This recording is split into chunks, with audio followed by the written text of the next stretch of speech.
长。在雪地拍照时，女友为逗白月光开心，突然给我一个过肩摔，开个玩笑，看你那傻样，哈哈。那天他的白月光拍出了最帅笑容，而我摔断右手，再也不能拿手术刀。后来他罹患罕见病，全国唯一能做这种手术的医生是我。他过肩摔讨好白月光的那一刻，把自己的命也摔没了。是难得大雪，午饭后和几位同事在医院里闲逛，撞见了正在拍雪景的纪伯簇。读书时他就是医学院出名的冷清美男，性格比他那柄外科手术刀还要冷，从没笑过。他是很多学姐学妹的男神。纪医生，外面很冷吧？女同事喊纪伯簇名字，把咖啡塞给他暖手。谢谢。纪伯簇淡然转身，雪霁于日光下似是染了一层薄薄的霜。大家要在树下拍合照，于是我掏出手机当摄影师，弯腰找角度找距离，手指比划着倒数最后1秒时，耳畔扫过一道劲风，女友柳如烟不知从哪里出现，大笑着将我弯腰扛起，右肩朝下狠狠来了一个过肩摔，砰！瞧你那傻样，哈哈哈！我陷进了雪里，埋藏在雪下的树干被我撞到轻轻颤动，枝头雪花簌簌飘落。纪伯簇破天荒的展颜一笑，惊艳了所有人。他为什么这样对我？故意让我出丑，换纪伯簇的笑容吗？那我又做错了什么？大脑有几秒钟完全是空白的，等心底的委屈愤怒漫上来，我才察觉到整个右肩都麻木了，右手完全失去知觉，开口只剩下哽咽。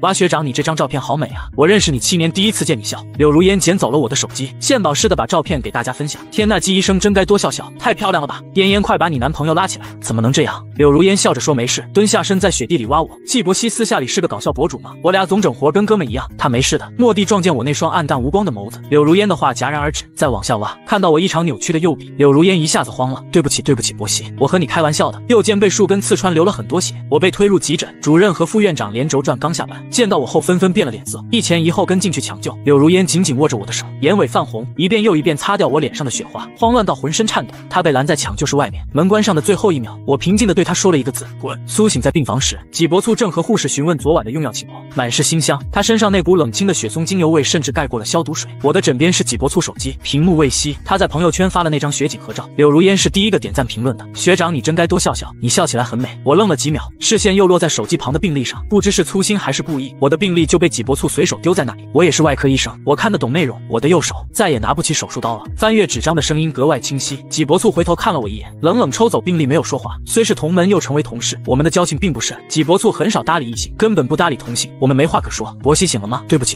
柳如烟的声音打破了病房的宁静。她通宵刚下一台手术，绝美的脸上满头大汗，身子小心翼翼凑到病床前面，隔着被子握住了我的手。我当时只想和你开个玩笑，对不起伯希，你爸爸妈妈那边已经通知过了，放心吧，你只是骨折了而已，过几天做个小手术，咱们老主任亲自操刀，我也在，你的右手一定能恢复。柳如烟的尾音带着颤抖，像个手足无措的孩子，低着头一遍又一遍摩挲我的手指。见我不说话，她僵硬地笑了一下，颤抖着从口袋里掏出一个丝绒盒子。对了，你看我这记性，其实昨天我想向你求婚来着。纪伯簇不知何时退了出去，柳如烟目光灼灼，满眼深情地望着我。是从没下过这么美的雪，我就想趁着大雪向你求婚，先把你惹生气，再拿出惊喜，你知道吧？网上都是这样的，我真的只是想和你开个玩笑，是我该死，是我蠢，我保证不会有下次了。可盒子里是一枚很普通的戒指，丝毫看不出精心准备，我信吗？柳如烟抓起我毫无知觉的右手，你嫁给我吧。纪伯希。空气安静的可怕，仿佛能听见药水一滴一滴落进输液器的声音。突然我笑了，柳如烟立刻松了一口气，主动把脸颊贴在我的手心里乱蹭，像只撒娇示好的小狗。瞧你那傻样！我用上有力气的左手揪起她头发，眸色幽寒。这时候了还想着求婚呢？先去警察局做笔录吧，你故意伤人了。求婚也给自己找借口了，当时明明只想着让我出丑逗你男神开心，你当我傻吗？另外你最该道歉的是我那些病人，他们辛辛苦苦排到手术的机会，全国只有我和96岁老教授能做的专业手术，现在我的手废了，谁还能帮他们呢？柳如烟突然张了张嘴，谎言被戳穿后内疚到说不出话。安静的病房只剩下我一个人，天花板上被融化雪水泡开的痕迹一点点扩散，就像我的未来一样迷茫，找不到方向。闭上眼，一张张病人殷切期盼的脸快速闪过，我该怎么和他们解释呢？柳如烟，其实这不怪你，意外谁也无法预知的，你要多哄哄伯希，等他想明白了就好。听到声音我陡然睁开双眼，纪伯簇正站在病房外安慰柳如烟，大概这就是我不喜欢与任何人亲近的原因吧。我做不到拿无辜的人撒气，因为是男朋友就无条件指责他吗？同样我也不会任人欺负，我简直以为自己出现幻觉了。柳如烟狠狠叹了一口气，哑声道，学姐你说的对，我懂你的意思，无论如何都怪我好了，我爱他，我没办法像你一样清醒理智。学长你也很关心伯希吧，亲自来病房守着他，我替伯希谢谢你，你先回去休息吧。透过百叶窗的缝隙，我依稀看到纪伯簇站在柳如烟面前，柳如烟无助地搓了搓脸，最后虔诚又轻柔地靠在了纪伯簇身上。谢谢学长。我面无表情拿起电话，为110吗？我被女同事恶意摔伤，怀疑他们要搞谋杀。我与柳如烟相识于大学，若说她有什么值得我动心，大概真诚是唯一的必杀技。她对我毫无保留，所有事无条件向着我，就像一只很傻很笨喜欢对主人狂摇尾巴的小狗。我不用怀疑她的真心，只需要慢慢慢教她怎样去爱，怎样去相处。可我现在不想陪一个女孩长大了，她让我恶心。爸妈匆匆赶到警局，了解事情经过后非常支持我的决定。什么样的玩笑能毫不犹豫把男友过肩摔呢？他毁了我的前途，还在事后堂而皇之告诉我父母是我不小心在医院滑倒摔伤了手臂。面对我的所有指控，柳如烟不反驳半个字，接受任何处罚。最后反倒是医院院长和主任站出来调停，希望事情不要闹大。柳如烟将面临无限期停职，由律师商谈赔偿金额私了，只求不要坐牢，给医院留下负面形象。况且我96岁的导师还在住院昏迷，大家都不希望事情闹大刺激老人家。私了可以啊，那就让他把钱准备好吧。院里最快速度帮我安排手术，让我先右手养好，不要操心别的事。可我住院的第一天，护士站就因为加班的事情吵了起来，外科少了2名医生，所有排班和手术都要换，工作量增加太多了。查房路过的纪伯簇停在护士站前，冷声冷气道：“抱怨也没用，你们护士累，医生不累吗？明明只是一个意外而已，是你们季医生闹脾气把事情搞大，害得他女朋友也停职，怪不了别人。别嫌我说话直，我实话实说而已。”护士站那些人愣了，不在现场，未知全貌。又是纪伯簇这样素来不爱八卦的冷清男神，他的话自然令人信服。纪伯簇转身要走，我快步冲上去拉住了他的手腕。季医生有话直说，别阴阳怪气。什么叫我把事情闹大的？都看清楚，明明被伤害的是我，换做你们，如果你女朋友毫无理由摔你，摔到手臂骨折，再也拿不起手术刀，还辩解说只是开玩笑，是个意外，你们不生气，你们不追责，那你可真是个活菩萨。护士们的脸色变了变，我调出合照摆在桌上，当时季医生就在现场。柳如烟摔我的时候，你笑得无比灿烂了，你心里想的什么呀？你就那么开心吗？纪伯簇身子晃了下，牙齿紧咬着下唇，脸上渐渐褪去血色。他刚要开口，忽然一道大力从身后将我掀开，柳如烟站到了我们之间，把纪伯簇护在身后。伯熙，学长不懂你们男人之间这些勾心斗角，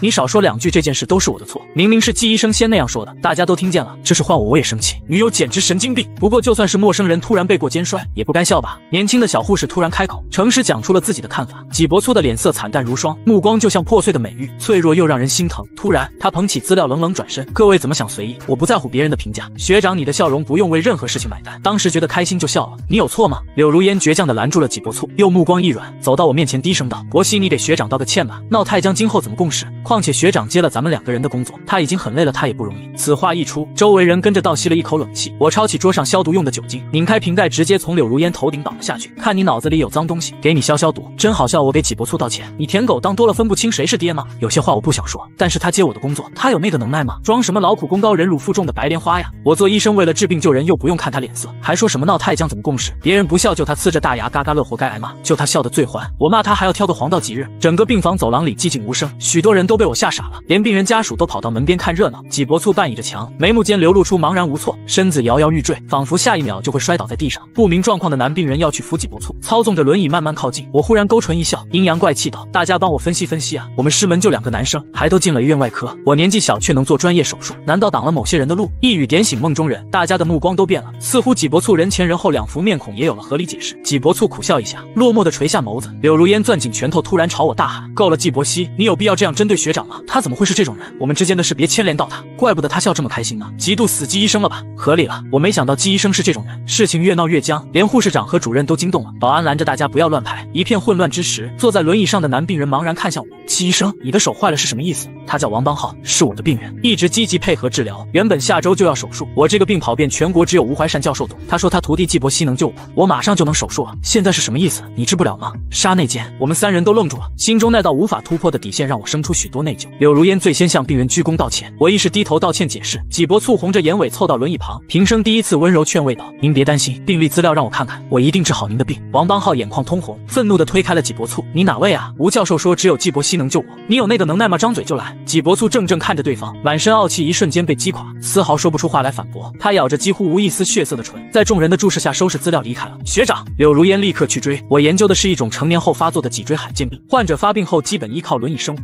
痛不欲生。也因为是脊椎手术，需要非常精准的操作和理论知识，风险高难度大，患者都是抱着最后一丝希望来找我试试的。我失去了前途未来，那些错过治疗机会的病人，他们可能真的没机会了。没有人比他们更痛苦。院里也明白这件事的严重性，吵架没追究我的责任，给停职的柳如烟再记一条处分，给纪伯簇记警告。我的病房也被升为单人间。纪伯簇像是憋着一口气要治好王邦浩，向主任申请把人抢走，每天3次查房分析病情进展，开了许多药让他止痛消炎，还承诺他下周就做手术。好几次我害怕出事想过去旁听，都被纪伯簇拒之门外。你别乱来啊，你没有这方面经验，先按我之前的药来吃，等我右手恢复再看看。纪伯簇眸色淡淡，面容冷清的好像高山之巅的雪莲。学弟，我也是吴老师的徒弟，我的能力不比你差，你现在是担心我抢你的风头吗？我听得头皮发麻，连护士们都心里里没底，他们偷偷告诉我，济伯醋开的药根本没用。王邦浩入院时还挺乐观的，现在每晚疼得睡不着觉，用头撞墙，白天也乱发脾气，嚷嚷着不活了，前后仿佛变了个人。季医生，我都不敢想啊，万一济伯醋治坏了，王邦浩还不得？我立刻给主任发消息，主任按经验先联系了精神科鉴定。忧心了几天后，我的社交账号收到一条私信，投稿于凌晨3点。娟子，我能许愿吗？我得了绝症治不好，我想看点开心的。我私下运营着一个搞笑账号王翠娟，每期拍整活视频宠粉，内容源自私信投稿，收益全部捐出。不过我只采纳那些绝症、重病、失去希望的病人投稿，用另一种方式逗他们开心。我懂规矩，我给你拍我的病历，是一种罕见病，你能看懂吗？我一眼就认出了那是王邦浩的病历。我按他投稿的内容在附近超市下单荧光棒、青蛙服，点了最快的跑腿送到医院，叮嘱他别灰心，能治好。等我视频今天就发。大约2小时后，病房的门被敲响了，谢谢帮我拿快递，咱院不让病人下楼拿，真是。抬头之后我愣住了，是柳如烟，她提着保温桶和饭盒，把一大袋快递随手放在了桌上，皱眉劝我，又拍搞笑视频吗？拍视频能赚几个钱？你都病了还搞这些？博西，有时候我真的不太懂你，男孩子为什么要故意扮丑，显得自己很廉价？你不能学着安静一点？廉价？原来柳如烟一直是这样看待我的。和他那端庄优雅的男神学长济伯醋比起来，我是很廉价的，所以过肩摔开玩笑也没关系，我出丑，换他男神会心一笑。你有事？我忘了，律师谈的差不多了吧？来赔钱的是吗？我尖锐的话深深刺痛了柳如烟，她肩膀耷拉下来，叹着气掏出银行卡，双手递给我，颤声道：“先把我妈妈煲的汤喝了好吗？对你身体好。”我夺走揣进口袋里，拎着快递袋子头也不回离开。这卡里多少钱？找律师公证过吗？我不接受分期付款，你最好一次性赔偿完。我在楼梯间找了一处空地，穿上青蛙服录视频，跳到一半，忽然听见安全门内传来济伯醋和柳如烟对话的声音。济伯醋冷清的声音格外清晰，说真的，柳如烟，那是你准备结婚的全部积蓄，我不建议你掏空家底，况且你本来就没犯错。学长，我都懂的，其实我不在乎这些钱，反正都是花在博西身上，原本也是要给他的嫁妆。我听得拳头硬了，刚想冲出去，只见济伯醋垂眸浅笑，明艳的笑容让柳如烟看呆了。我无法理解你们这种恋爱脑，明明自己有手有脚，自己选择的结婚，为什么还要另一半给嫁妆，给自己买房，搞得像是花了多少钱把自己卖掉一样。我挺瞧不起这种女生的，呵呵，学长我都懂，世界上像你这样清醒自立的女男人太少了，你值得。话未说完，我砰的一声推开安全门冲出去，狠狠给了柳如烟一拳。你可真是嘴里插了开塞露，张口就拉呀，听得我恶心。反正我穿着青蛙服可以随意发疯。我又飞起一脚踹在济伯醋脸上，窗台有病人家属养的蒜苗，我抓起直接塞进他嘴里，多吃点蒜呢，你不是挺能装蒜的吗？你的医术什么时候能像装 X 一样出神入化呀？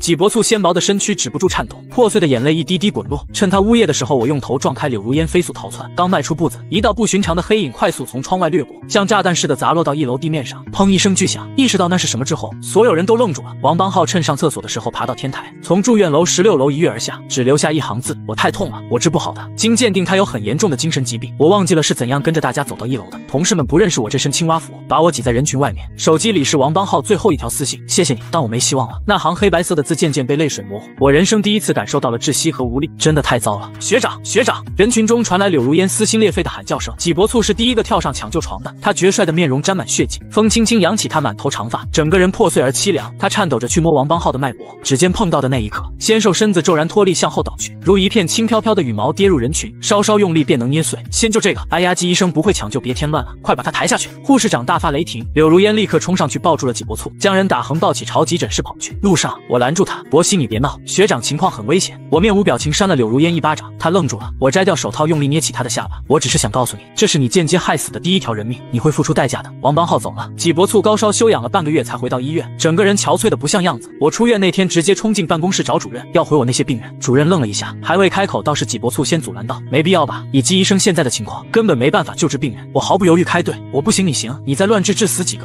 济伯醋身子晃了下，小脸上渐渐褪去血色。这时有男同事站出来替济伯醋说话：季医生你也别这样说，季医生他尽力了，术业有专攻，他未必不如你。王邦浩有精神病是个意外，他不在现场，未知全貌，只是因为济伯醋那副惹人疼惜的模样，才动了恻隐之心。我正要开口，保安突然来电话说王邦浩家属在医院门前拉横幅，喊主任去处理。主任怒了，岂有此理，他本身就有精神病，院方无责任的。这时一个女同事站了起来，面露难色道：我上班路时见到他们了，他们是喊济伯醋医生给的说法，当时患者坠楼，季医生抢着跳上病床，却什么急救都没做，他们揪住这点不放，认为季医生做点什么人不会死。屋内所有人都愣住了，先前那位替济伯醋说话的女同事手里的钢笔啪嗒一声摔落在地上。其实我们都不知道被送往抢救室的那几分钟，王邦浩是否还有脉搏，只有济伯醋知道。王邦浩家属的指责他无处可躲，纤瘦的身子如一只孤傲的翠竹，直挺挺立在人群里，清冷出尘，仿佛和一切悲嚎哭喊格格不入。你当时做点什么就好了，你算什么医生？一颗臭鸡蛋砸在纪伯醋脸上，蛋液混合着眼泪从他脸颊滚落。他轻轻一笑，破碎又绝望。柳如烟站在人群里目睹着一切，心痛到无以复加。但他和所有心痛的女同事一样，都不敢上去保护纪伯醋，不想惹一身祸水。最后是医院出面把这群人送走了。临走前，家属里有个小女孩认出了我，从草坪里摘下一朵野花塞进我手里，奶声奶气道：“季医生哥哥，谢谢你帮我爸爸看过病，你要早日康复。我很遗憾出了这样的意外。”蹲下身和他多聊了几句。不久后，柳如烟满脸阴郁拦住了我的去路，她眼眶泛红，好一会才轻声问我：“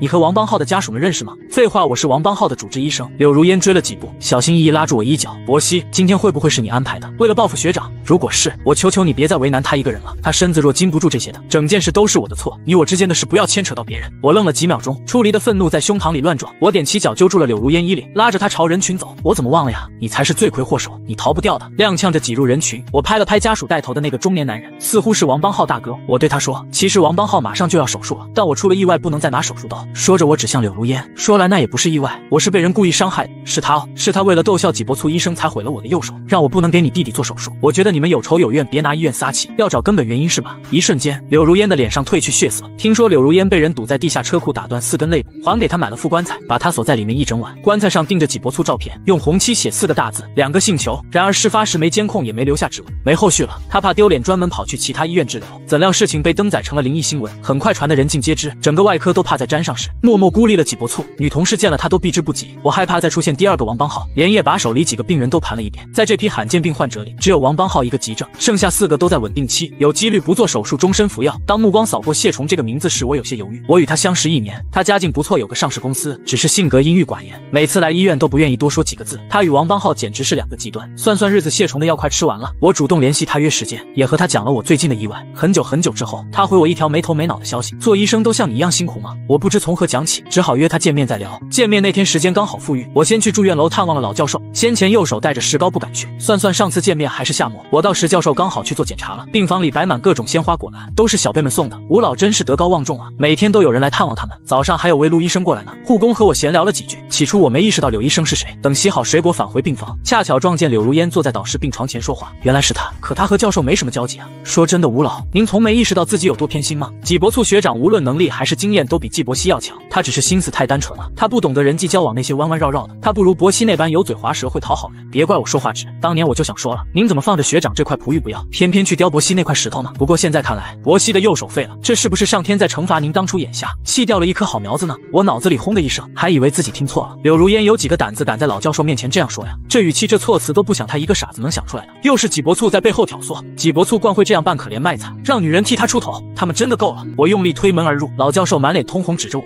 胸膛用力起伏着，急促喘息引发了监控报警。医生护士很快跑进来急救。被请出病房时，我顺手抄起花瓶砸在柳如烟身上。你有病是吧？你疯了吗？飞溅的碎片割伤了柳如烟的脸，细密血珠滴落下来，混合着她的苦笑。我是疯了，爱你已经成了我的一种本能，但我不能不管学长，他这些年受的委屈吃的苦，又有谁看见了呢？我再不替他说出来，他要憋死了。我第一次觉得这个愚蠢的女人无比恶心，比她做过的任何傻事都令人恶心。我们在病房外面等到傍晚，只等来了一封死亡通知。家属收拾遗物时发现一条未发出的短信，是教授在弥留之际写给我的：莫愁千里路，自有到来风，坚强自信。我是哭着接起谢崇电话的，他愣了几秒，沙哑道：如果有需要的话，可以联系这个人。随即他推送了私人律师的名片给我，是全国有名的律师大佬。病房里传来啜泣声，柳如烟和家属小辈们一起跪在床前送别吴怀善教授，惺惺作态的样子令我再也无法忍受。以为病房没有监控，他说过的话就不用负责了吗？我颤抖着拨通了律师电话，既然教授走了，我也没什么好顾忌的了。我和他的恩怨没办法私下解决，新仇旧账一起算，谁也别跑。故意伤人造成严重后果的，有希望判3年以上。如果病房那段对话证据齐全，柳如烟还将面临谋杀指控，律师会尽力按我的诉求去打官司。我与谢崇的见面推迟了1个礼拜，双方时间很难凑齐。见面我才知道他已经严重到要坐轮椅了。季医生，你不能做手术了，什么意思？你的右手再也好不了了。陪谢崇来的是一个年轻女生，高马尾牛仔裤，刚成年的模样。谢崇眸底一片平静，似乎早就接受了罕见病无法治愈这个事实。听说是他家族遗传的。年轻女生一直垂着头不说话。谢崇叹了口气去捏她的脸，开导她，似乎所有温柔耐心都给了她一个人。听说谢崇想让她出国留学，她却瞒着谢崇报考了A大医学院，还是全专业第1。我心念一动，忽然想起了导师那句临别赠言，留下了女生的资料和联系方式。她叫江应真。当晚她给我发来很多消息，季伯希，我知道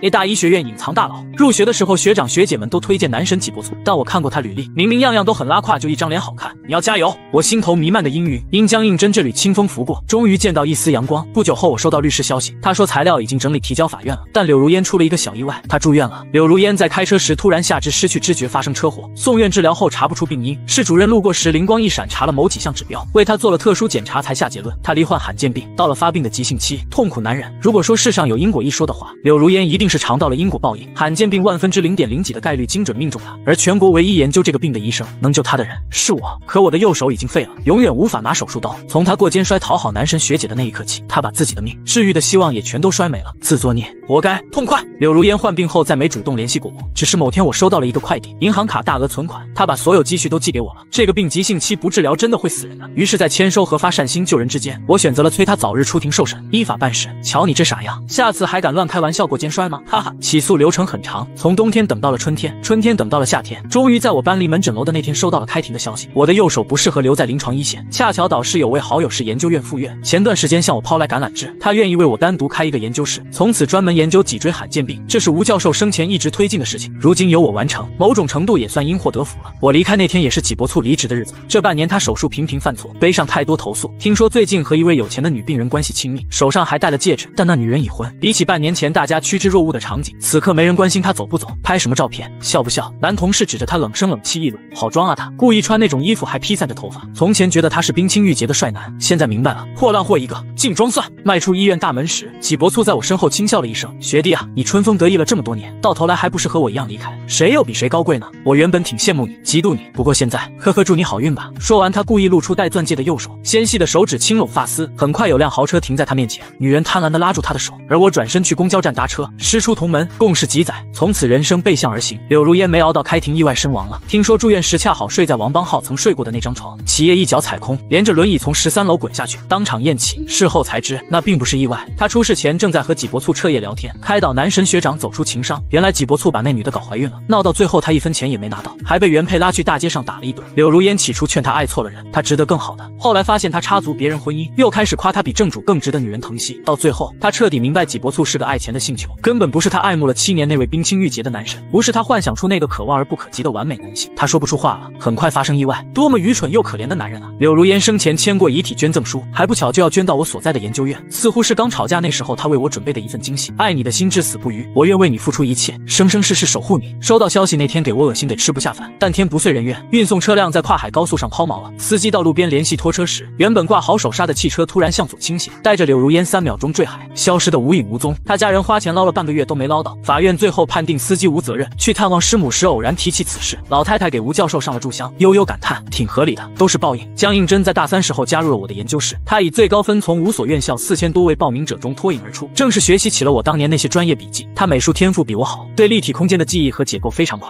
这对需要精准操作的脊椎手术有很大助益。我问她是不是原本打算出国学艺术，为了救谢虫才改行学医。江映真看着手术实录吃完碗里的排骨，平静反问我：师傅，你看我像那种娇滴滴的吗？不像。她擦了擦嘴，从包里掏出一封结婚请柬递给我。我爱他，但他不是我人生的全部。我生已悦我，谢虫只会成为被我某一缕光芒笼罩下的爱人。哇，这个叔叔没有手是怪物。研究室窗外传来几声小孩子的叫喊。今天是家庭开放日，不少同事带孩子来参观。我循声望去，发现窗外站着的人是脊脖促，他右手没了，几年没见，他像是苍老了10几岁，枯黄的头发随意披散着。他取给了研究院的一个保安，那女人挺凶的。这时候家长站出来提醒：你们不可以这样没礼貌，叔叔的手只是生病了。他也很难过，怎么可以笑他？快向阿姨道歉！一群嘻嘻哈哈的小孩子很快立正站好，乖乖向脊脖促道歉，真好笑。小孩子都明白的道理，他不懂。他当年笑得无比灿烂。脊脖促突然呻吟了一声，抓起某个小孩子的手臂：哎呀，你受伤了，叔叔帮你看看好不好？叔叔也是外科医生呢。话音刚落，他老婆从人群里站出来，红着脸喊他快走吧，你都下岗多少年了，自己那烂病都治不好，还治小孩子，别当显眼包，我嫌丢人。我站在人群外面，远远的看着脊脖促。江映真从身后喊我回去看实验结果。同样一个十字路口，同样的背道而驰，一切都是最好的安排。